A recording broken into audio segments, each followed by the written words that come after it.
Welcome to Penrose Learning, where we make understanding easy. You begin by cleaning the pipe. Remove oil and heavy soot with a degreaser so the abrasive contacts metal, not residue. Once degreased, tape off nearby painted surfaces to avoid scratches. 1 to 2 inches of protection is enough. Then, starting with 400 or 600 grit wet sandpaper, you sand along the grain or weld lines. This evens pitting and deep marks. Use steady pressure and short strokes, and make sure to keep the surface wet so the abrasive cuts evenly and prevents overheating.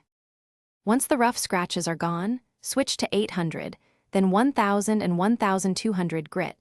Each step removes the previous scratch pattern and refines the finish. You should sand or buff in straight lines along the exhaust's length.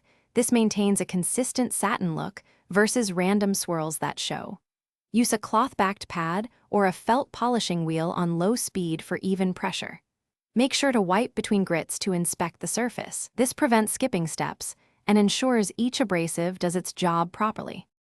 You finish with a dedicated stainless polish applied in small sections.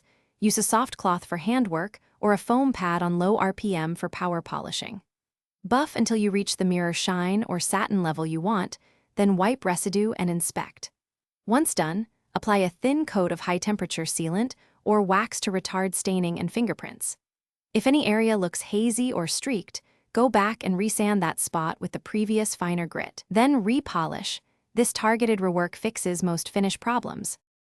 Thanks for watching. If this was helpful, leave a like and consider subscribing. See you next time.